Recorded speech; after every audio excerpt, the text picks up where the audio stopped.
Are we live? We are live. We are live. Let me set something up, you guys, because about an hour and a half ago, I got a notification that I have a meeting at 6 o'clock, like right now. So I'm going to quietly log into that meeting while we get started on our book club. Now, you guys know when you come into the space, we like to know where you're from, what part of the planet are you coming from, and you don't have to be specific. You can say your hemisphere, country, whatever you want. Where's my link? Oh, here we go. Okay, cool. Here we go. Okay, so guys, here we go. Well, how about this? Get back in there. All right. Okay, guys, this is going to be action packed. But first off, if you can hear me and see me good, please put a 1 in the chat. You know, guys, sometimes I have problems with my audio. If you can see me and hear me good, put a 1 in the chat, please, please, please. All right, we are on.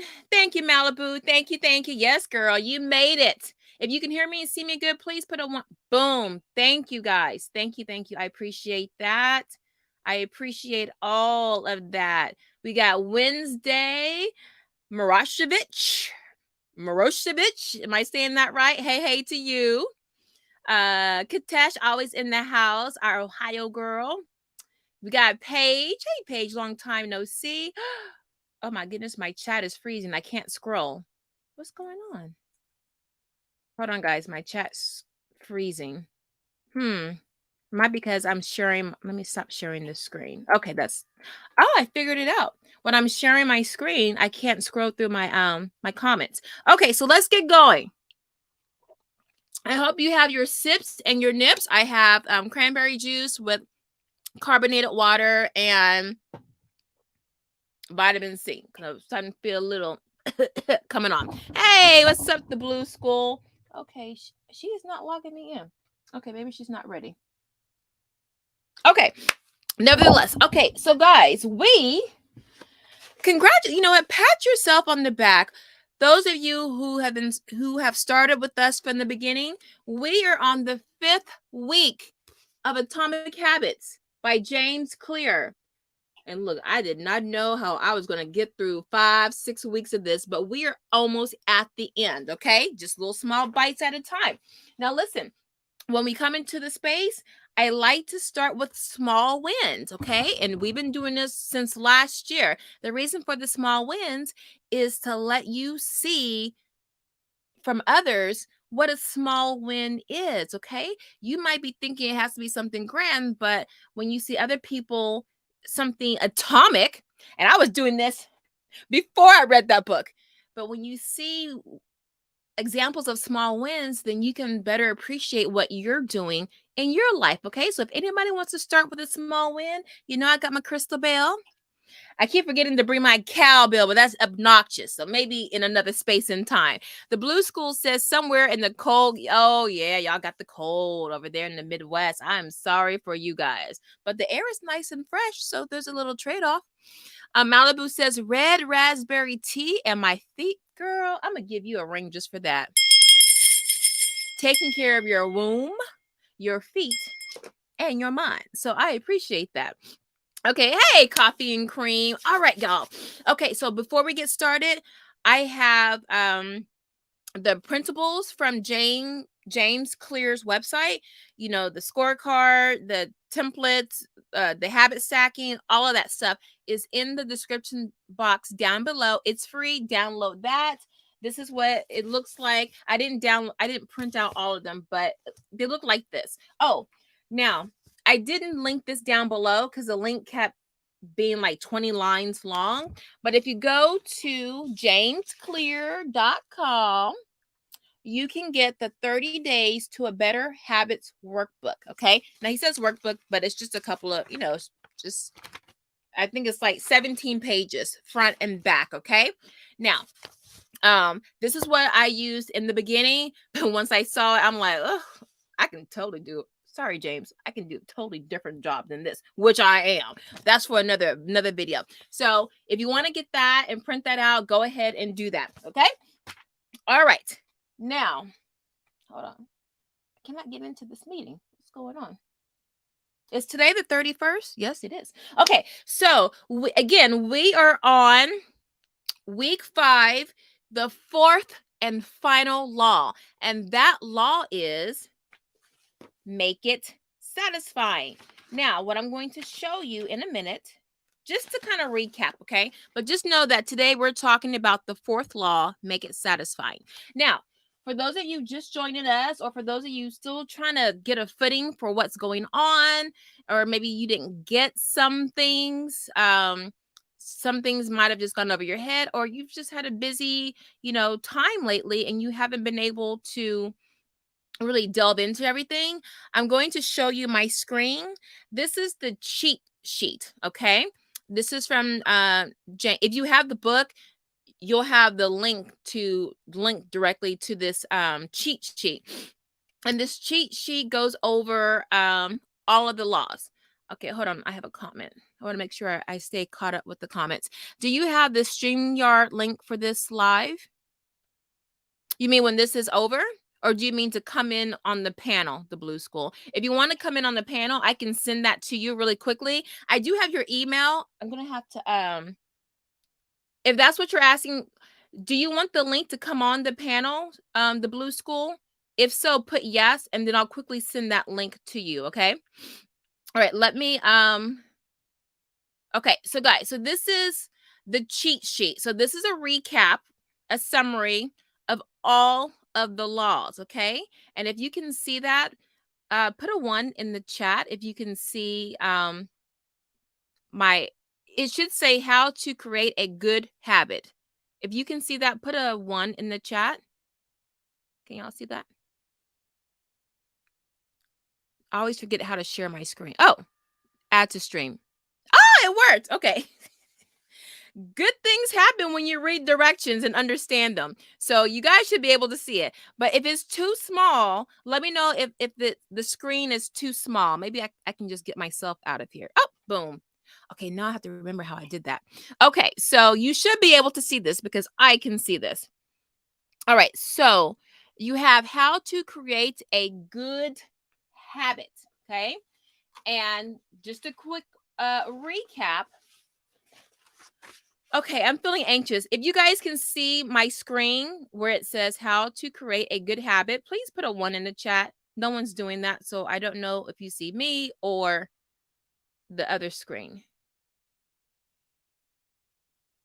Hello? Anybody? If you can see if you can see a worksheet on this on the screen, please put a 1 in the chat. Can y'all hear me? Hello? Can y'all hear me? Okay, good. Okay, good. Whew, I was scared for a minute. Y'all took too long to put 1 in the chat. Okay, good. Okay, so here we go. And then Blue School, let me know if you need that link to join the panel. All right, so we have the first law, which is to make it obvious, right? Okay. And there are 4 steps to help you be successful with the first law. Okay, number 1, you're filling out your habit scorecard. Remember, that's your whole day. You write down everything you do from when you wake up to when you go to bed. The purpose of this is to figure out when to insert your habit that you want to change, right? When where to insert that throughout your day, okay? You're also going to stack your habit. So a current habit that you have, something that's routine, like something you do all the time, like every day I have coffee, or every day I drive this way to work, or every day I take my kids here, or whatever you do in your day, you're going to stack a habit on top of that current habit, okay? So that way it becomes obvious when you're doing your regular habit, like, having your coffee or driving to work, then that's your cue to do your new habit, okay? And then for make it obvious, you're going to design your environment to make it easy or obvious, to make it obvious that you got to do your habit, right? Because if everything's cluttered and in the way, you can't really see anything. Out of sight, out of mind. For the second law, 3 steps, okay? The second law is to make it attractive. You have your temptation bundling. That is where you pair your action that you want to do with an action you need to do, which is kind of a little bit of spin on the first one. So, the action that you want to do, maybe you want to lose weight with an action that you need to do. Okay, so well, let me just go through these really quickly. The second step is join a culture where your desired behavior is the normal behavior. So we talk about if you're trying to become financially independent, you might not want to be hanging out with people who smoke and drink and they go buy $5,000 handbags every other Friday when they get a paycheck, right? The next one is create a motivation ritual. Okay, we talked about the woman who her ritual was do something you enjoy immediately before a difficult habit.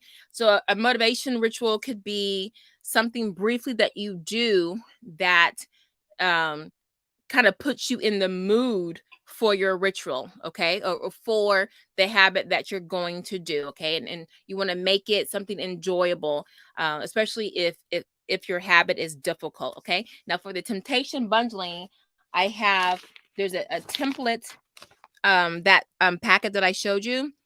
There's a template there, and the temptation bundling is where you will only you say I will only um work out when I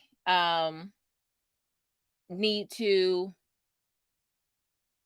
see I will only go to the gym. Let's say that I will only go to the gym when I need to how did she say that? Habit I need to do. Oh, you okay, on your way to work, you drive a certain way, okay? So that's a habit that you always do. But you're only gonna and maybe this way is a quick way to get to work versus going another way where there's always traffic or something like that. So you're gonna take that habit, something that you need to do, and you're gonna bundle it with something that you want to do. Like I want it. No, that's not really good. That's not a good one. But you know what I'm trying to say. But let me move on. All right. Any comments so far? Okay, no. Okay, we're gonna keep going. Okay. And then the next one we have make it easy. So we have a lot here, okay? Because this is, it's pretty important, okay? Because, if it's not easy, we know humans are wired to do things that are easy. We're not going to get it done. So you're going to reduce friction, meaning you're decreasing the number of steps between you and your good habits. So reduce all obstacles to make it easy for you to do your habit, okay? You're also going to prime your environment, which is kind of similar to designing your environment over in the first law. So you're going to prime your environment to make your actions easier. You're going to master the decisive moment, okay? Remember that it's like if you're going to go to the gym, I'm sorry. Okay. I'm always using the gym reference, and sometimes I might confuse my laws. But for this one, the decisive moment is putting your shoes on. Because putting your shoes on, your gym shoes, signals to you, accues you, it's your cue that you're going to start your habit. You're going to go to the gym. One of the stories was a ballet dancer, and her decisive moment was getting into the taxi to take her to the gym because that big old yellow taxi was the cue to her that she was going to go to the gym and do her prep for her workouts or whatever. So you're going to optimize the small choices that deliver outsized impact. So something as small as, pulling out your shoes to go to the gym, or if you're trying to be financially solvent, pulling out your checkbook because you need to figure out what your finances look like, just pulling that checkbook out. Maybe you keep it on your nightstand, or you're gonna keep it downstairs by the coffee mug, and when you have your coffee you go and look at your checkbook, balance your checkbook or your credit card statements. Okay, so just something that's really small eventually has an outsized impact. You're also using the 2-minute rule. So you're going to downscale your habits so they can be done in 2 minutes or less. So if you're saying, I want to be a more well-rounded homeschooler, remember you're starting with your identity. So what would be a habit? Okay, well, I want to do more outdoor excursions with my kids. That's the habit, okay? That's a big habit. How can you make it a bite-sized habit, a 2-minute rule? Okay, well, I want to, do more outside excursions with my kids. So a 2-minute rule would be every morning when I have coffee or when I'm at the gym or whatever your day is, something that you do in your day every day. So something that you do every day. So that's why the scorecard, your daily scorecard, is important to see what it is that you do every day. Okay. So you see, okay, oh, I have coffee every day or tea. So during that time, I'm going to research excursions or fun things to do, okay? Whether it's maybe outdoor activities or things we can do in the house that are fun, food activities, field trips, but any of those things for 2 minutes, I'm going to get on or I'm going to look at what my child's interests are. So maybe it could be your little research phase where you're digging for information just for 2 minutes. And then you can plan out, okay, I know my child loves dolphins. Okay, so let me see what aquariums are there in the city, and then or maybe some exhibits that are coming into town that tie into my child's interest. But you only do that for 2 minutes, okay? So each day you can find something different to do. Maybe we're learning about let's see, we're studying Russia. You can start looking at, oh, what kind of foods are from Russia. Maybe we can make some food or some activities about Russian culture or whatever culture or country that you're studying. Okay. Maybe it's a unit study. These are all things that you can do to become a well-rounded homeschooler, right? Or a more fun homeschooling mom, right? So these are things that you can do for just 2 minutes just to find something and then present it to your kids, okay? So now we are on to the last one for the third law, which is automate your habits, okay? And they talk about using technology. Let me put myself back on the screen. So then they talk about adding technology to help you automate things. So now you can go on autopilot and it's easier for you to commit to these habits, okay? Now, for things like financial things or like if you're working out, maybe using like a Fitbit or a watch or something, software programs, you can automate things. Not everything is maticable, made up word, or it's you can't always, not everything can be made on autopilot. You'll just have to kind of be old school pen and paper about some things, okay? But if you can, try and see how you can make that habit automated so it becomes doable. So now we are on the fourth law, which is, hold on. Yeah, I gotta turn this down, turn it down. There we go. Okay. To turn this down. My meeting has started. Okay. So, all right. Hey, Muna. All right. So I know that was a doozy, but I wanted to just do a recap. And when we have our final meeting, I'm going to give you a solid example, a homeschool example, and I'm going to take you through all of those steps that I showed you on that screen. I'm going to take you through all of those steps with the right kind of, steps aligned to, it'll be homeschool based, okay? Just because now I'm saying so much and I might have confused one step with another, and I want to make sure I'm right and exact. All right. So, law number 4. Let me stop sharing my screen. Law number 4. Now, and I'm going to be kind of quick with this. We're already 20 minutes in. Here are the main takeaways with law number 4, okay? Now, the main thing to know is that the first 3 laws, make it obvious, make it attractive, and make it easy. Did I say that in the right order? Make it obvious, make it attractive, and make it easy. Did I say that in the right order? Because I'm having information overload. Let me go back to my cheat sheet. Let me go back to my cheat sheet. I'm looking here trying to pay attention to this meeting over here. Okay, yes. Make it obvious, make it attractive, make it easy. Those first 3 laws help to make your habit or helps you to do your habit one time. It's like a one-time thing. You go through those 3 steps, you're going to do the habit like one time, okay? Or this time. Oops, hold on. The 4th law, make it satisfying, enables you to repeat the habit, okay? So you keep coming back to it because it's satisfying, okay? Now, and James says that the 4th law of behavior change will increase the odds that a behavior will be repeated next time and become a habit loop. Now, what does all that mean? Okay. Basically, the 2 things that Mr. Clear focuses on for making it satisfying, and he kind of says some obvious things, right? The first obvious thing is that when the reward is when you're rewarded, you're apt to repeat that, right?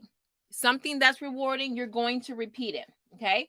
Something, what he says is what is rewarded is repeated, and what is punished is avoided. Well, that's common sense. We all know that. I mean, that's nothing to, write home about, okay? But what he says is that you can use the reward system to cultivate your habits, okay? And you can use negative emotions to destroy the bad habits. So what he calls this is the cardinal rule of behavior, what we all know. You do something and it's good, you're like, okay, I'm gonna do it again. And if you don't like it, if it's painful, you're not gonna do it again, okay? Okay, but this is where he shines. This is where James Clear shines. We know the obvious.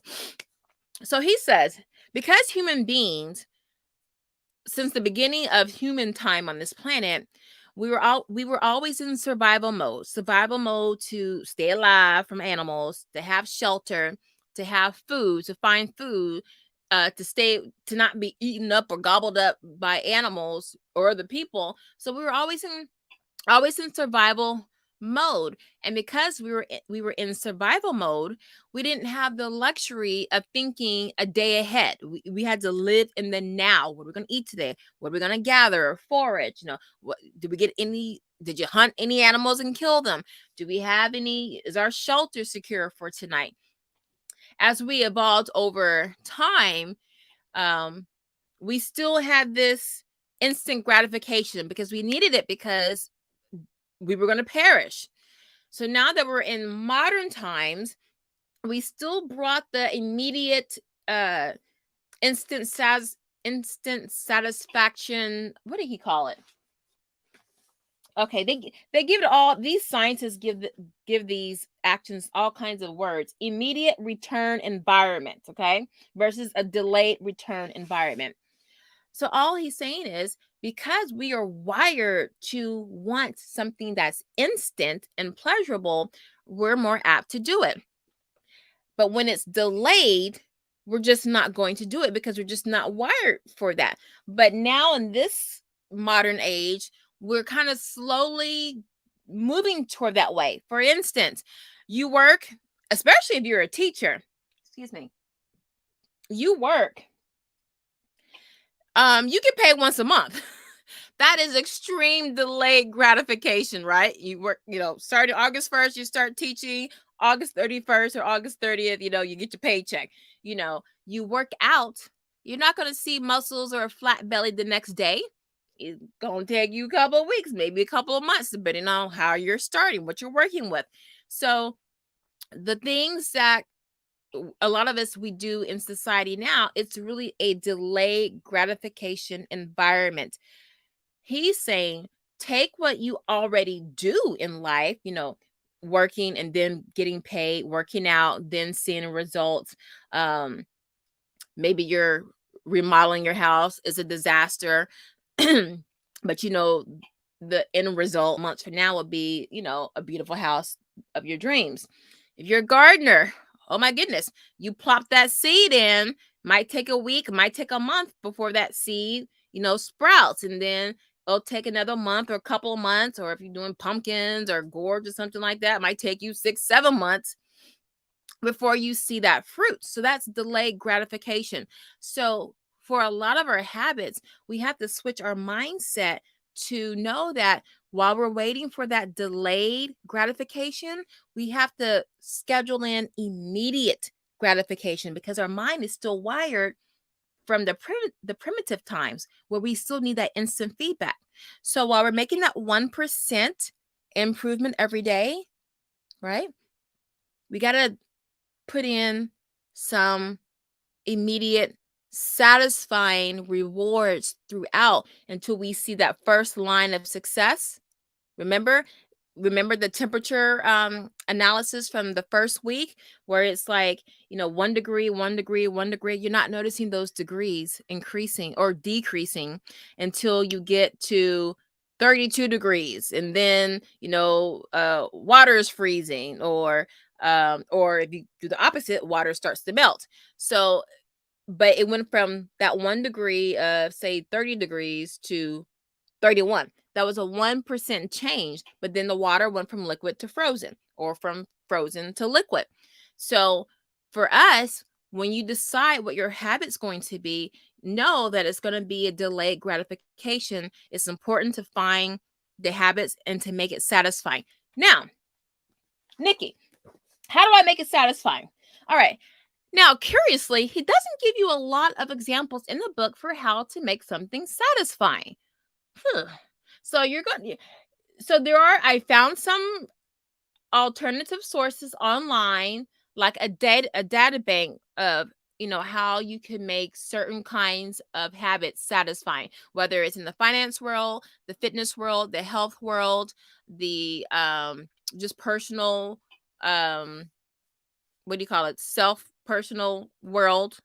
So I found some ways where you can make typical habits in those different genres satisfying. Okay. Now, with James in his book, he talks about, let me skip some of this, because I found a lot of this was pretty common sense. I mean, I underlined a lot. Basically, he's saying the cost of your good habits, because when you're doing a habit, you're going to put the sacrifice in the front. Okay. You're going to have the struggle in the front. Okay. It's probably not going to be enjoyable, the new habit that you're starting, but the result is going to be beautiful. So you start off with the good, with the bad and the ugly, but the result is good. Now, this is the example he gave. So the example he gave is, and it's a life example too, anything that you do right now in life that's super pleasurable, super fun, super enjoyable, chances are has a disastrous result in the end. Like he gives the example, smoking makes you feel good. It hits all those craving markers, all of that stuff. In the moment, because we're wired as humans to get gratification in the moment, in the present, it's great. 10 years down the line, it's disastrous. I get lung cancer or something else. With eating, you're just eating all kind of fat burger, McDonald's, Cheesecake Factory. Oh, you just in the moment, that Haagen-Dazs is so good. But 10 years from now, when you got heart disease or diabetes, that's disastrous. Same thing with SEX. X's. You're in the moment. It's enjoyable. It's fun. You love it. You're in the moment.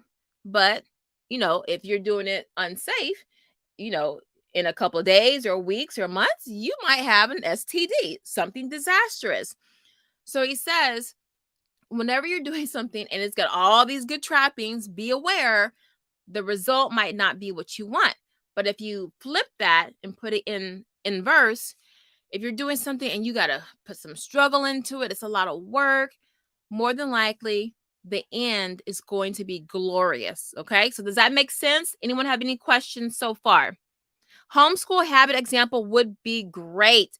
Okay. Yes. So, I'm going to do that when we do the next week, which is advanced tactics and something else. That's the final chapter in the book.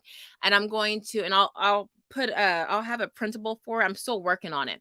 And I'm going to give you an example of how you can take your homeschool, one aspect of it. And I just want to give you, maybe I should just give you I might do both, give you different scenarios or different habits you can shoot for. Okay. Because remember, I haven't done this with my kids. Some things I actually have, but not thinking atomic habits wise. Some things I've just done because, like I said, some of the things that he says is common sense. But I want to put it in a nice little package so you guys can see, okay, I see what my day is like. This is the habit I want to change. These are the things that I can do to pair up these habits. This is how I can make it satisfying to get my child to write, to get my child to learn the multiplication tables, to get my child to sit still for more than 5 minutes. Okay. So that will be ongoing, but I'm going to at least get it started with putting together some kind of template or worksheet, because quite honestly, the stuff that he has, I'm like, you got to do better than this. I'm like, yeah. Well, we can add more to that. Blue School, you said, do you have the StreamYard link for this live? Blue School, do you want to come on the panel? Do you want me to send you the link to come on to the panel? I'm not sure. That's probably what you're talking about. So let me, okay, I think that's what you're talking about. So let me pull that up really quickly, and then I can send that to you. Let me pull up the link. So does anyone have anything they want to share? Is there anything that you're struggling with? First of all, I want to know if you've even started with your identity. Okay, got the clipboard. And let me, hold on, Blue School. I'm about to email you. Has anyone started? Cancel. Has anyone, don't save. Okay. Hold on, y'all. I'm copying this for those. Remember, if you want to come on the panel and talk, you absolutely can. I'm just sending Blue School her link. I thought I just sent you one just to have. And remember, once I send you a link to come on, that's good forever. Wait, Blue School, I forgot. Your name is different. I think I put your name in here, but it's not showing up. Hold on, guys. Okay. Okay. Blue Skull, I know I have your email, but and you might have said your name, but can you either, depends on you, tell me part of the email name, just like one little keyword so I can find. Oh, wait, did I find it? No, I didn't. Oh, I got it. Never mind. I got you. Okay, I'm sending it to you now. Okay, so if anyone has anyone started? Okay, has anyone started? Let's just start there. All right, I'm sending that right now. Okay, Blue School, I just sent you the link. Has anyone started? I just want, before we even get all into everything else, I just want to know if you started. Let's see here. Okay, SAS Night. I know that says something. SAS ninth, or SAS NTN. Thank you for the examples as I have joined late in the book read. What a blessing. We made it to Thursday. Yes, girl. You know, I'm going to give us a bell, because I need to turn my fan on too. Because it is, y'all listen, don't be afraid to come on here. Y'all saw how I was kind of bumbling over my words in the beginning, you know, because I'm trying to remember all of the laws and then all the different steps in the laws, and then try to explain it in a way that makes sense to people as I'm still synthesizing things. So please come on and don't be afraid. I'm not up here in front of everybody to be ridiculed and judged. But you know what? We're here. And that's one thing that James says in his book about make it satisfying. He says, 50% of something is better than 30% of nothing. Meaning, if you just show up every day, but you're not giving 100%, say you want to go to the gym, but you're only going to the gym for 10 minutes or 5 minutes, but your goal is for an hour, but you're only doing what, a fifth of that? 5 minutes? And then you go home, but you did it. Okay, you're still keeping score, and that's still reinforcing your identity as someone who goes to the gym, not someone who works out for 1 hour. That's why identity is important, guys, because when you start getting low and depressed, having bad days, if your goal is tied to something that is associated with a number or something that's associated with an outcome, then you're going to stumble. But if your goal is associated with something that's you, then eventually the reward becomes, oh, I'm becoming more of this person. And then the reward becomes more intrinsic, and you don't have to have all these trappings to help you, stay on your habit. But if the goal is with you, well, you want to lose weight. You don't say, I want to lose weight. You say, I want to be a person who goes to the gym, or I want to be a healthier person. Okay. You go to the gym, but you only work out for 5 minutes. Well, if your goal was to just work out an hour every day, you're going to feel like you're a failure with that goal and that habit. But if your goal is, I'm a person who goes to the gym, I'm a healthy person who goes to the gym, then going to the gym, even for 5 minutes, still aligns with your goal of, I'm a person that goes to the gym. So you see these Jedi tricks we play with our mind, and that little 1% increase, that little 5%, get you to the next line, But if you don't go to the gym, and this is one thing he talks about in this book, if you don't go to the gym, then you create a habit. And that's a bad habit. So we're going to kind of jump around a little bit, because I got what he was saying. I got to put this in my own words. But let me catch up on these comments, and then I'm going to show you a habit tracker that I've made. There's one that he made, but we're going to get to that in just a second. But yes, SAS NT9, thank you. Not yet. I'm having a hard time deciding which habit to start with. Okay. I think we might have to have an additional meeting where we put up like at least 50 different habits, okay, to get the juices flowing, okay? But before you decide on the habit, Malibu, I hope you decided on your identity. Now, if you can't think of one, think of the thing in your life that needs the most help. You need more help financially.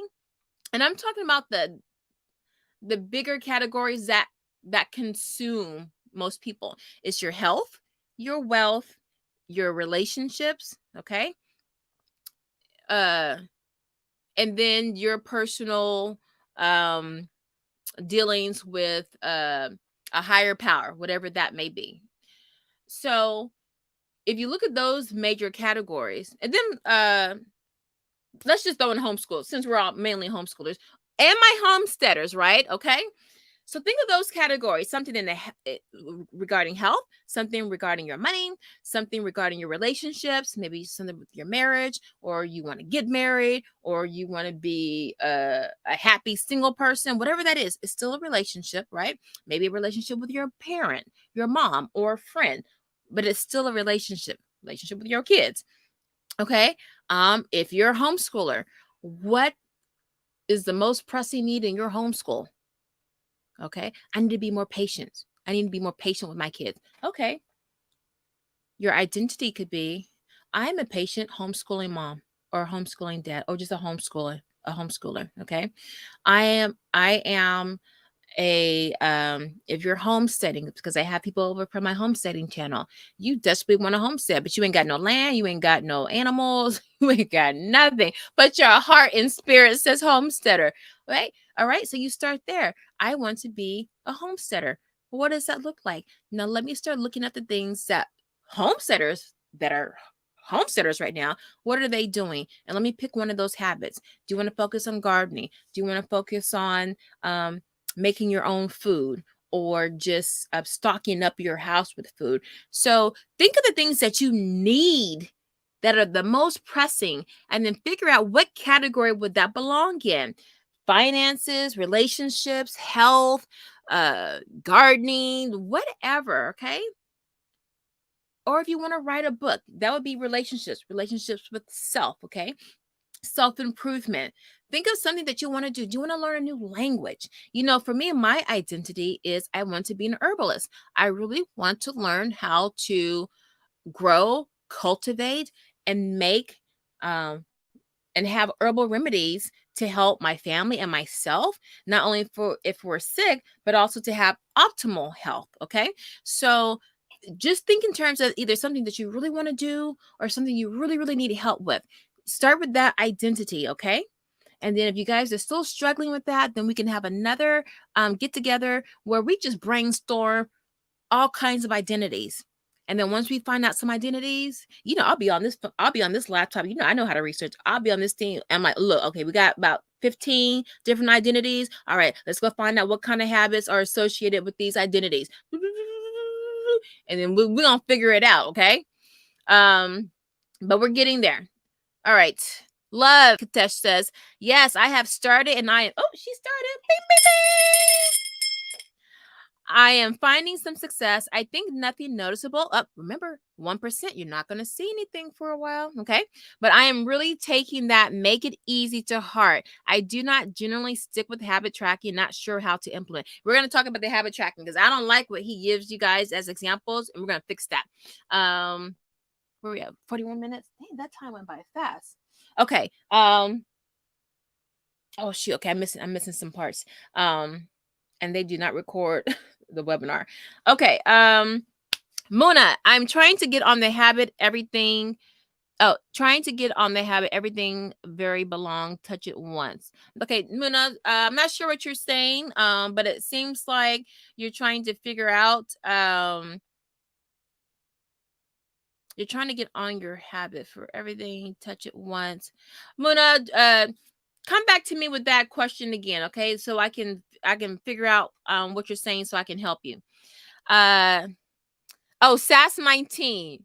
Oh, duh, SAS 19. Okay, I got you. SAS 19. No, it is obvious now that I see it. Hey guys, we have the Blue School. We're going to add her to the panel. Blue School, I'm going to add you. Just let me finish with these last couple of comments. Muna says, exercise at least 3 times a week. Okay, so Muna, so your identity, what is it to be? I want to be a healthy person, or I want to be a person who goes to the gym. I want to be a person who exudes, good health. We can start there. You are doing fabulous. We thank you for your authenticity. Thank you, SAS 19. I appreciate that. Kamika, hello. I have a few. You have a few identities. Let us know if you want to join in. Okay, the 2-minute rule. Sheena, no, honey, you're fine. You're fine. So you have 8. Are we talking about 8 identities? I'm not sure, but let's bring in one of our tribe members who is very active, has been very active in many of our lives, whether it's the book club or just homeschool. That is the Blue School. Everybody say hello to the Blue School. Thank you, our brave one. Can't unmute. I'm not trying to unmute you. Oh, you're muted? The Blue School, do you want to talk? Because you're muted. I can't unmute you. Well, I'll just have you on. And if you want to, I don't know if you're trying to figure out how to unmute yourself, I'll still leave you on for a minute and let me know if you're trying to come on to talk, okay? Okay, Muna says, this week I was not able to do the reading. Hey, that's okay, because you know what? You're here. That's 1% improvement. You don't have to do the reading. So I'm about to tell you what's going on. All right, so let's continue. Blue School, you know what? I'm going to take you off the screen for a minute and let me know if you're trying to talk so I can bring you back on because I want to be able to pull up the comments. Okay, Sheena, I find myself starting out great, but with 4 kids, 6 and under, including a 7-month-old, it is really tough. That's why Now, he doesn't say it here, but he might say it in the last chapter, which is advanced tactics. And then he has a bonus chapter on parenting. That might help you out, but I'm gonna show you how to be a Jedi for this. But let me finish up with what James talks about. He talks about how so all your decisions you're making right now is like for your future, is your present self, because we're always trying to be satisfied right now in the moment. So we do things that satisfies our present self when we need to be doing things for our future self. Okay, so it's just a spinoff on doing things that we like now and delaying stuff in the future. Okay, so he talks about that. But he says, as a general rule, the more immediate pleasure you get from an action, the more strongly you should question whether it aligns with your long-term goals. Okay, so we know that. And it's kind of easy to see if you're having a lot of fun and stuff like that, to sit back and think, is this going to help me down the line? I think we have enough discernment to honestly say this is probably not going to help me out. Like if you're homeschooling and your child hates reading, absolutely hates reading, but you really want to, and they're like in 5th grade, and you're like, you know what, we really should get a handle on the reading. But every time you bring the book out, you're like, okay, every time you bring the book out, you're going to buy him a toy or her a toy just to kind of placate them. But your identity is, I want to be financially free. So that habit that you're making is not in alignment with your identity. And 2, it has disastrous consequences in the future. Right now, if you say, okay, if we just read this one chapter, we can go to Target and get that Lego set, or, whatever girls like, because I don't have any girls, I don't have daughters. And then you're like, oh, good, we're going to get through this. And then we have to go to the store and go buy this. Well, that was, immediate gratification. You guys got through the reading, but in the long term, your child's always going to demand something, to do something that should be done without having a reward. So you see where we're going with that? Okay. So that's how you can apply that to homeschool. So he says how to turn instant gratification to your advantage. Okay. So basically what he's saying is bribe yourself. The end. That's the 4th law is bribe yourself. That's all it is, y'all. Okay, but let me read some of the words on here in case you bought the book or you listened to it.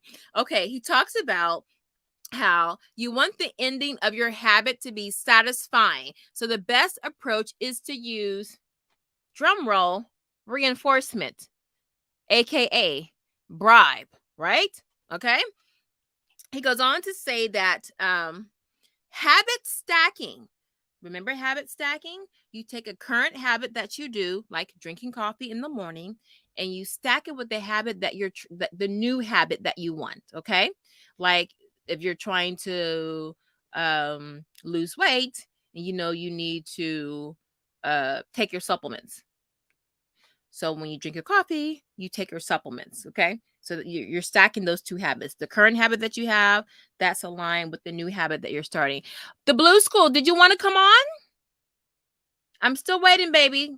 If you just want to just hang out on the screen, I'll bring you in toward the end just so I can get some of these comments off the screen. But if you're still working on your audio, let me know so I know what's going on. Otherwise, see, now if I could see your face, then I would keep you up on the screen so we can see your lovely face. But you're still on my panel, so I can see you. Okay.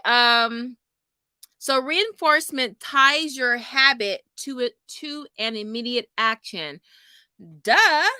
So basically, you're okay. Let's take you hate working out.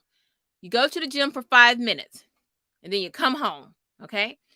Now you go to the gym because in your day, if you you prime your environment, you put your shoes by the door.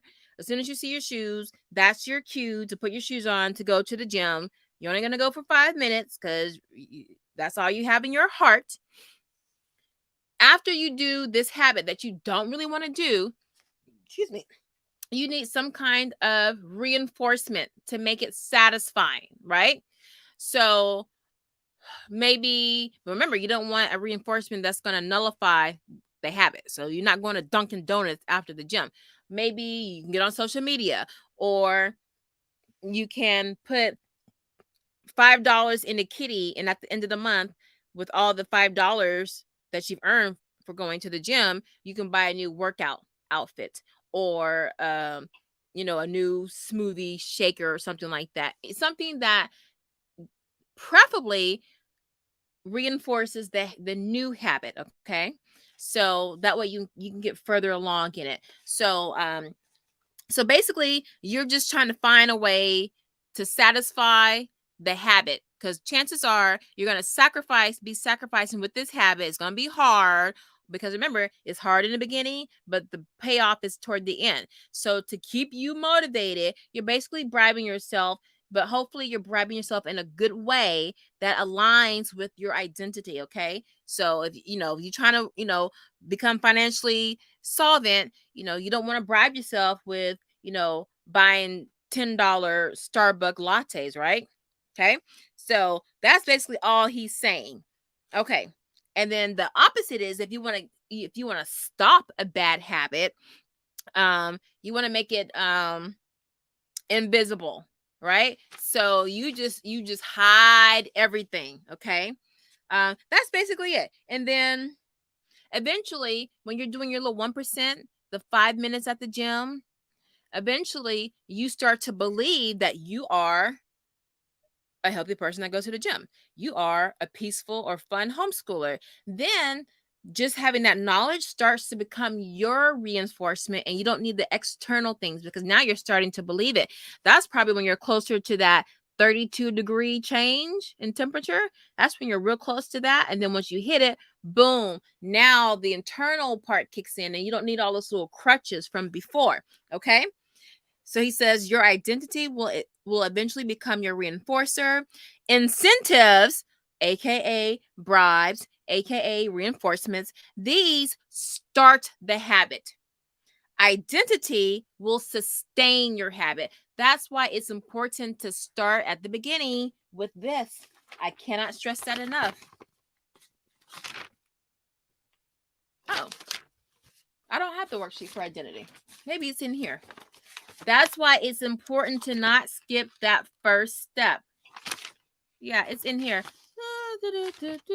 So if you get the 30 days to a better habit workbook, then but see, I'm gonna have to, who did this? Who designed this? As much money as he made with this book, they need somebody to do some better design. I'm gonna have to redesign this, y'all. Look for a revised, new and improved Atomic Habits workbook principles coming soon. So anyway, so that's basically it. Okay. Now, the examples that he gave, there are two good examples. He gave how to make things satisfying. Like before, these people in India, they weren't really washing their hands, had a lot of illnesses and things like that. They had like really raggedy soap, didn't lather, nothing like that. They got some soap from America, lather, smell good. People were encouraged to wash their hands. It was satisfying to wash their hands, right? He talked about Wrigley's with the chewing gum. Back in the day, chewing gum was just like it was like just rubber. Had no flavor, no nothing. Wrigley added flavors to it. People like, okay, instead of chewing just, now I have a sensation, a nice taste, right? And then Wrigley took it a step further and said, hey, chewing gum cleans your mouth. So now, it's not an ordeal to chew the gum. Now you have these nice smells or tastes, and it's cleaning your mouth. So actually, it really made it attractive, right? The flavors, all of that. Yeah, it's satisfying, but when you see the gums get all the little powdered on it, or it's green, or the packaging, it's still attractive. So some of these things kind of merge with other things. Okay. So basically he says, that's basically it. So prioritize immediate rewards over delayed rewards.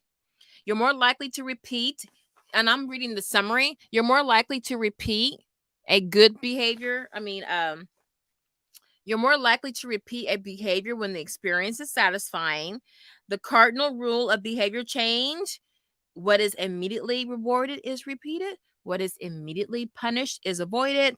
To get a habit to stick and to feel successful, um, you need to feel successful immediately. That's why he said, if you're going to the gym, go for 5 minutes at a time. Remember my example in homeschooling with my son, my youngest son, who hated writing. We did literally 2 or 3 words a day, micro steps, okay? But he felt successful. It was it wasn't even 1%. It was like 0.5% every day. Every day. We went from a couple of words to a sentence to a paragraph to an essay. Okay. And during this time, and I didn't know I was doing Atomic Habits, but I'm like, you're a great writer. You're a fabulous writer, which is why I told him you have to use your best handwriting. Okay. Your best handwriting. Because I need to big him up and feel proud of the 2 or 3 words he was writing. And I would be like, oh my God, that's the best letter B ever. Or that's the best, let's see, table. Say the sentence had the word table in it. That is the best looking word I've seen. Table. Oh my gosh, you nailed it. So micro it down, go down wherever you're at. Think of, how can I go micro? How can I go a level below to just really go micro with it? Okay. Don't say below. How can I go more atomic with it and break it down? Okay. Because there's nowhere to go but up. And then he talks about the first 3 laws of your behavior change. Make it obvious, make it attractive, make it easy, will help to do the habit one time. But if you want to sustain it, you have to make it satisfying and then pull in your identity. Okay. Now the rest, the next 2 chapters, how to stick with good habits every day. Okay, so he gives a couple of examples, but oh my goodness, let me go over some of these comments. Let's see. Okay, we read that one. Sheena. Okay, Sheena says, my baby had gastroenteritis, enteritis 2 weeks ago, and some habits I established for months has gone down the drain. Okay, so one thing he talks about is how to get back on track when you failed. Okay, so he talked about how he gives this example of Jerry Seinfeld, who talked about how he had to write a joke a day, and his mantra was, don't break the chain. My kids use Duolingo, and Duolingo is good about your streaks and when you're breaking your streak or when you started back up a streak.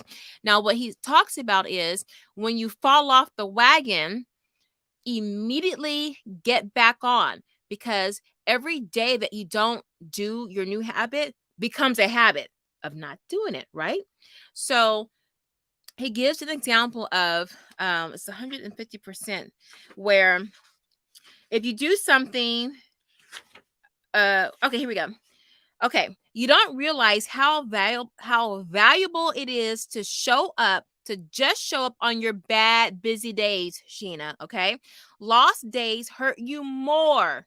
Listen, lost days hurt you more than successful days help you. For example, if you start with $100, then, if you guys are reading along, I'm on page 201, and I'm 1, 2, 3, 4, 5, 6, 7 paragraphs down. 7 paragraphs down. Okay. If you're reading along, if you start with $100, then a 50% gain will take you to $150. But you only need a 33% loss.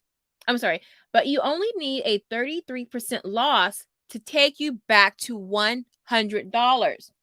In other words, avoiding a 33% loss is just as valuable as achieving a 50% gain.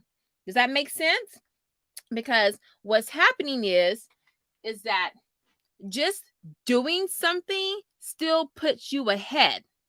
It might not be by much, but you're still ahead. You're still ahead of the $100. You didn't give it much, but you gave something, so you're still a little bit ahead. Okay. So He says this is why bad days or workouts are often the most important ones, because being in motion and showing up is like compound gains or compound interest from accrued previous days. And so I don't know, those of you in the finance world, um, who might know Charlie Munger. He's just amazing investment. He's not an investment banker. I think he was a hedge fund manager or something. But he's like up there with he's like best friends with uh the Oracle from Omaha. I'm uh what's his name? He used to be the richest man in the world from Nebraska. Oh my God, Warren Buffett. Good grief. He says the first rule of compounding, like compound interest, is never interrupted unnecessarily.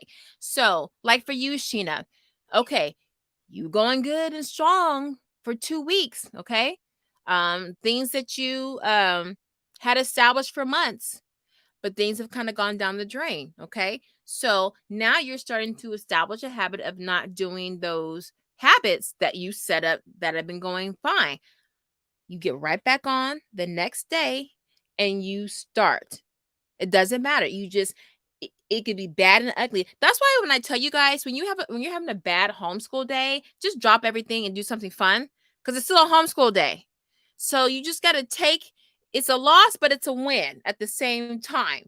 Like, you might not be getting your reading or writing or something done, but you're ending the day on something positive. So you're setting yourself up, you're priming your environment, your kids, for the next day to be successful. So you still show up, you still do it. No matter how you do it, you still do it so you can reinforce to yourself and to your kids, this is what we are, this is what we do. So, Sheena, all's not lost.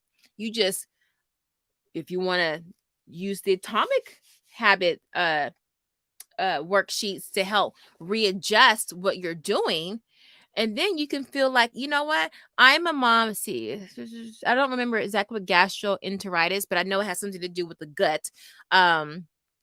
But if you're thinking about, so that's health, right? So I'm a mom who is going to nurse my baby to better health. Okay. What does that look like? Well, I need to do this, this, and that. Well, what do I do throughout my day? Okay. These are the things I do. Okay. What do I need to do? What are the things that I was doing successfully with my baby? Take that thing, start with one, and pair it with something that you do throughout the day.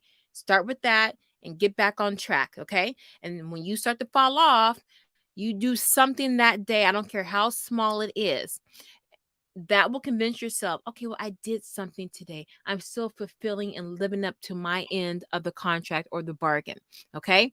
And you just plug, it's the next day and it's the next day. Okay.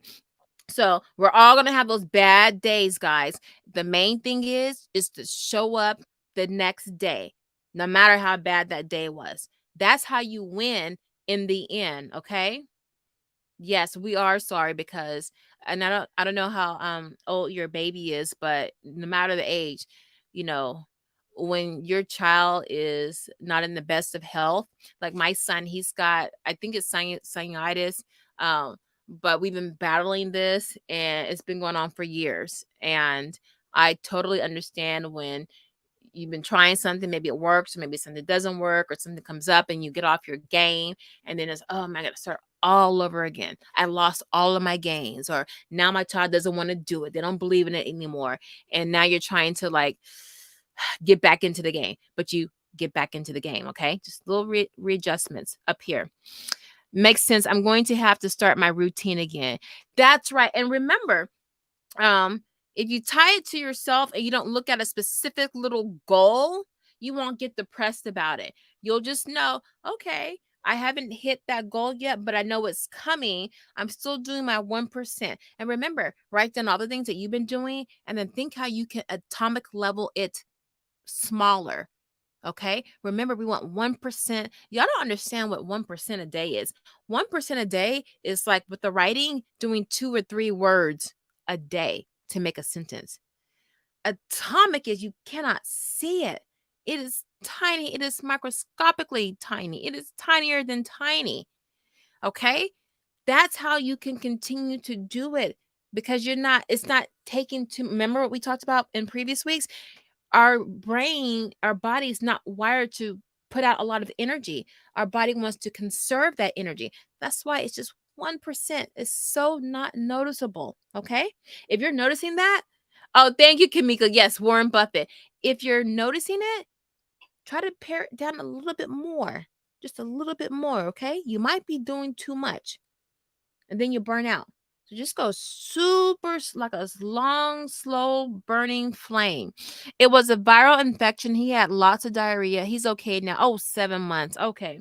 Okay. So he's okay now. Okay. So what you can do, because you don't want it to come back. You want to figure out where did that viral infection come from? And I want to make sure it's not something that can come back again.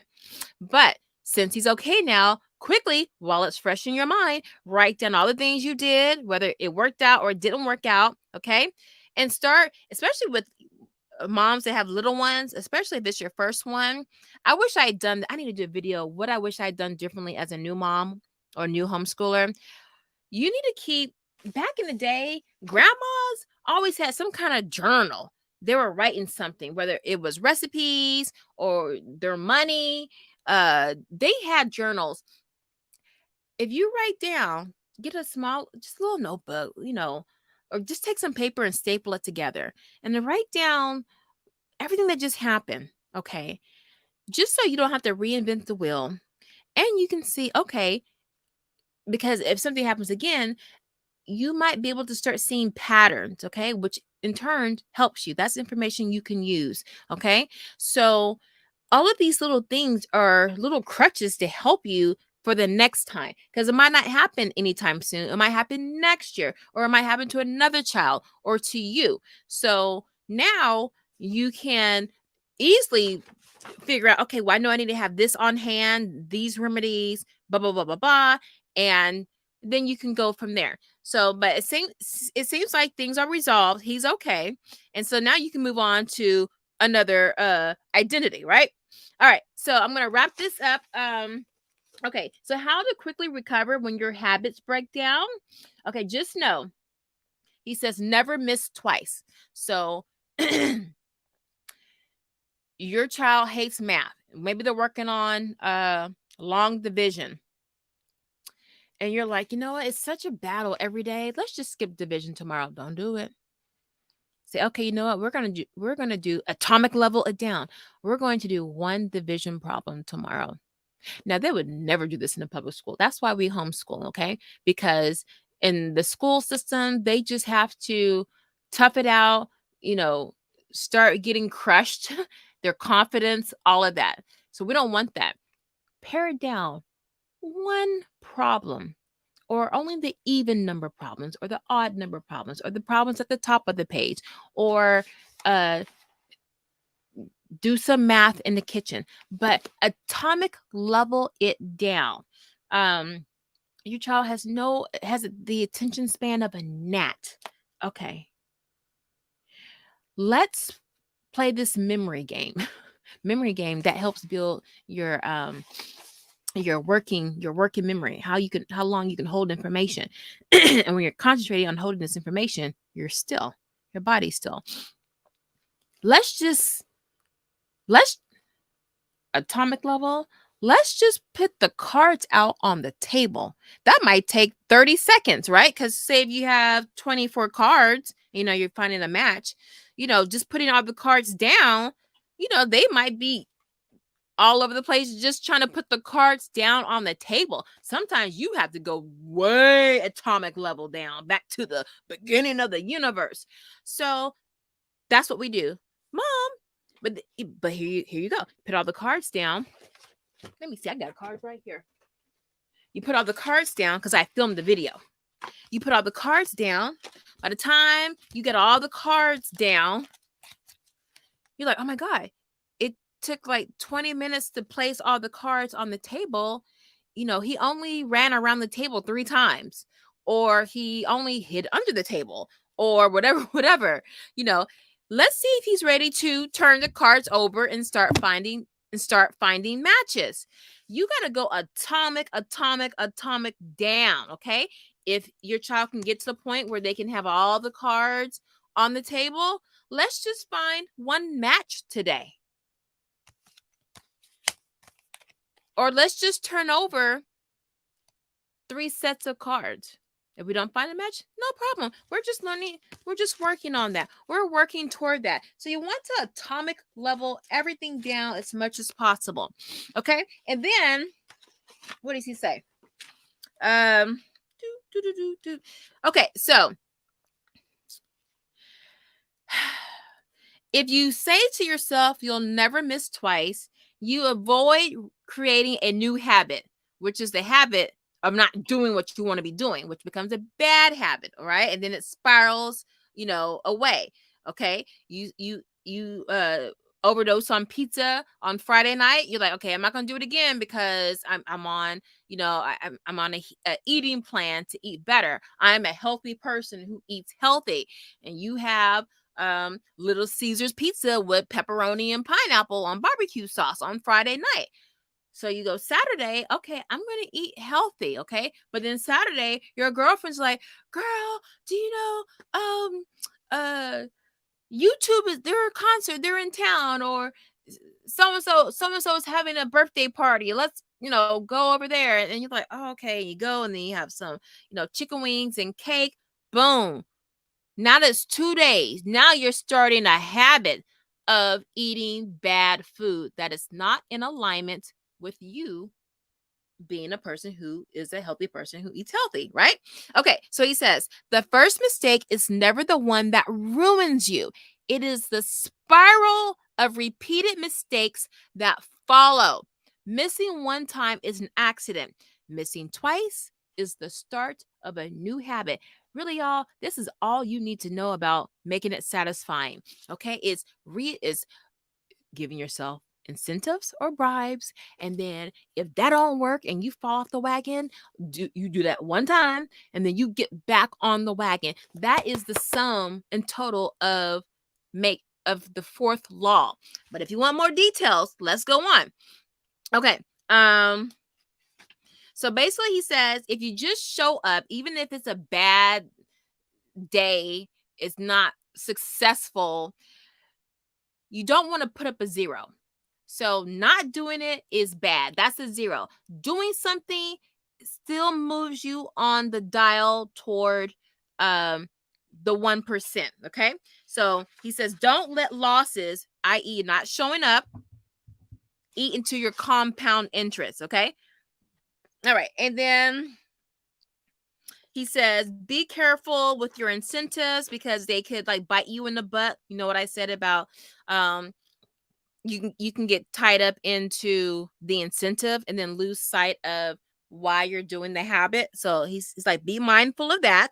And then he goes on about that. And then he talks about habit tracking. Okay, so we're gonna move on to habit tracking. Now, before we do that, I want to show you some things. Oh, I'm sorry. Hold on, Blue School. Okay, Blue School, I'm seeing our private chat. Okay, if you want to come back in, just let me know, okay? Just put it in the regular chat. Whenever you want to come back in, okay? I got your message. No worries. Okay, so this is what I want to show you, okay? So now this, let's see. Okay, let me get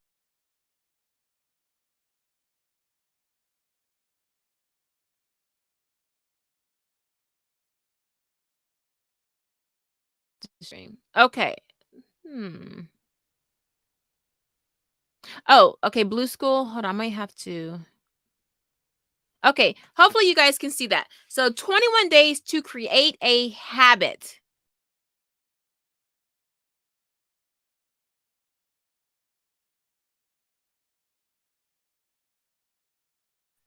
Okay. I'm trying to change the layout so you guys can see that. Okay, I created this like 2 years ago before I knew anything about James Clear. Now, this is a free download. You'll have to go back to some of my videos to find it. I think I have a video on this title, 21 Days to Create a Habit. So if you go into my archives, it should still be up there. But I'm going to make another one like this, but I'm going to make it blank so you guys can add what you want. But listen, okay? We talk about what is measurable, okay? You have to be careful of what you can measure, and I'll come back to this in a second. As soon as I can take this off. I forgot. How do I take this off? Child. How do I take this off? Wait. Oh, duh. Okay. So he talks about, and this is probably the most important thing, and we'll end with this, the habit tracking and the habit contract. Okay. And this is what he makes allusions to this about public schools, where we measure things by standardized tests instead of measuring learning through curiosity and critical thinking, things like that. So he talks about you got to be careful with how you measure things. Okay, so he talks about a non-scale victory for weight loss. So normally we would say, oh, I want to lose 20 pounds, or I want to be size 6, or I want to be 130 pounds, say whatever.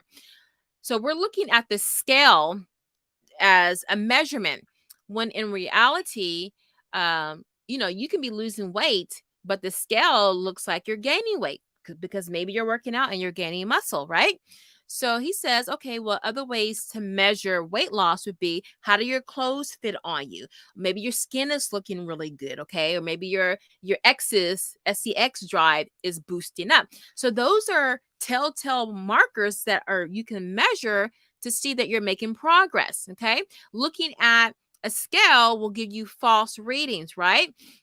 So you want to make sure what you're looking at is going to give you a real measurement and consistent measurement, okay? And he doesn't give you really a lot of examples there. So you just have to think of, what are other ways I can measure this goal that I have, okay? Now, this is the habit tracker that he gives you, okay? This is his habit tracker. Let's see.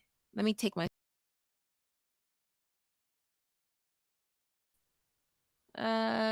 shit. All right, can y'all see that? Now that thing is tiny, and it doesn't, for me, it doesn't do anything for me. It doesn't do anything for me. So that's why I was referring back to this one, okay? But after seeing his, I'm going to do another version where I can kind of align it to what he basically has a regular tracker, y'all. There's nothing, you just go into Excel, and you do days and then little spaces for what you want to write. It's not that hard. I'm visual. I like stuff like, you know um you know I like encouragement, and I have to have other things built in to inspire me, because I know how I am. But this is his contract, okay? And we're gonna get to this. But let me go back to the habit tracker. So basically, the habit tracker, he talks about having an accountability partner. Quite honestly, in this chapter 17, I was like, we can do without this. I did not find it helpful at all, because it didn't seem realistic, like making a contract with someone and then hoping that they enforce the contract. Or you have to find a real, all accountability partners are not created equal. So that can kind of derail you, trying to find time to find someone that is going to encourage you or help you out, or they might be unreliable. So I didn't really care too much for this chapter. He did say that adding an instant cost to an action is a great way to reduce the odds of doing something. So if there are habits that you're trying to stop, right? Adding a cost to it, whether figuratively or literally, will kind of make you pause before you do it again. So like if you're like, okay, I'm trying to stop going to Starbucks, okay? But every time you go to Starbucks, you have to take out $10 or something that kind of hurts, and put it in a kitty, and at the end of the month, you give that kitty of money to your kids. So you might be like, oh my god, I just gave you $200. So you just have to make it you got to make it hurt when you engage in those bad habits. Okay. So that's basically what he's saying in this chapter. And then he talks about, because if you're trying to stop a behavior, or you're trying to get someone to help you do this behavior, you bring in the partner and the contract. And that's what this is here. And I was like, I'm not going to do that. For me, realistically, I'm not going to find someone. I don't know anybody I would trust that would help me reinforce that. So I really have to rely on myself. And he doesn't go into much detail about it. It's a short chapter anyway. So I really was like, okay. That's great if you can find somebody. That's really the gist of that chapter. Okay. He also says you can shame yourself. So if you, like, for instance, I have another YouTube channel, The Messy Homesteader, and on my channel banner, I say videos uploaded weekly. I haven't done that though. Well, number one, my kitchen had a leak in my breakfast area, and they've been patching up the drywall, and tomorrow they're coming in to paint, and there's dust and stuff all over the place. So I haven't been in my kitchen in about a week and a half. But I don't care, because I have another channel that I'm active on. But if I were a person and I was really trying to build my brand as the Messy Homesteader, I would feel kind of shamed and like, oh my God, my word is not my bond. People are not going to really believe me. Let me go ahead and make a video. So he talks about how you can kind of shame yourself into doing your habit if you put yourself out on Front Street. Okay. So I guess like maybe telling other people that, you're doing something. And then if they ask about it, you might be like, well, someone's going to ask me about it at church. Let me go ahead and do it. Okay. He gives this example of this one guy. He's a businessman, and he wants to tweet regularly and at a certain time.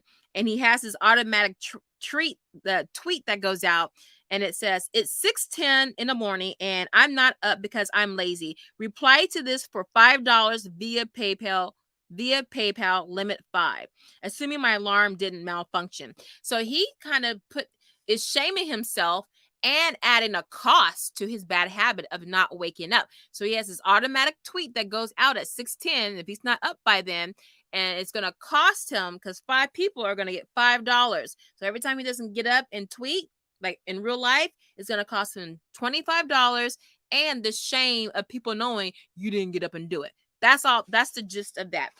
And that's it. Those are all the laws. Okay. Next week, when we talk about advanced tactics, I'm going to really go back over these laws with homeschool examples, so we can kind of see where we're going. We can kind of, wherever you are, if you're stuck or whatever, we can kind of pull you out and help get you some traction. Any questions so far? I know I was running through this. I totally have blown through my webinar. I was a little distracted. Let me catch up on some of these. No, Blue School, you're fine. Yeah, that's Murphy Law. Something's always going to come up. But you know what? You showed up and you were here. I know you said you want to be a herbalist, but you would be a great motivational speaker. Oh, thank you, Sheena. Thank you so much. You know what? Ever since I have veneers, and I don't know if I still have the video up, but these are like a second set that were wrong, and they're too big. The other set, it's a long story. Don't get me started on it, were perfect. But I had a frenectomy, which is where they cut that little fold of skin right there. Ever since then, I don't feel like I always have a control of my mouth, and then my teeth are bigger. So I already talk fast, but now I feel like I talk fast without control. Like I'm in a car going super, super fast, and now I added the element of alcohol, so I'm really out of control. So I have to really make a conscious effort to slow down and enunciate, because I sometimes feel my mouth is like whatever. But I'll take that compliment. Thank you very much. Sheena says, okay, I have to leave. I will catch the rest by replay tomorrow. Yes, and I got to get out of here. So listen, next week we will be on advanced tactics. I will have a homeschool version of these laws, just to take you through the whole process, the whole step. Okay. And then next week I will be, it might not be next week, but I think it can be, because I want to get these printouts for you guys. But the grammar, I'm sorry, the curriculum reviews are coming. If not next week, definitely the week after. Okay. I want to kind of get this done with the printouts for you guys. All right. So thank you guys, my diehards, for coming in. I hope this is helping you to make some sense out of this. Sometimes you have to just kind of get through all of it and then go back to the beginning now that you have all the information, and then some things will start to make sense to you. And I think if we have more people that come on and say, hey, this is what I'm trying to do, then other people could probably get their aha moment and think about, okay, let me try this. Or, you know what, I was thinking about this wrong, or I didn't get, what I'm saying? So I appreciate all of you guys coming in. And this is Nikki with Homeschool Knockouts. Please like, share, and subscribe if you found some value in this. And liking helps push my video out to the YouTube algorithm gods and all that stuff. And see, I think that's it. So next week we will be on the final part of Atomic Habits. Thank you, ladies, and men for hanging out with me. I love you. I love you. I love you. Obviously, I do, because I always plan to be here 30 minutes, and then here it is an hour and a half later. So thank you for all your questions. The Blue School, if you want to come back in next week, that link that I sent to you is good for eternity. If anyone else wants to come in to talk, if you just want to ask a question, okay, this is a cheap way to get some homeschool advice instead of scheduling a consultation. Come on in and ask, how can I do this? Okay. So there you go. That's that invitation. Good night, everybody. Good night, Malibu. Good night, Muna. Mwah! I'll see you guys next week. Have a great weekend.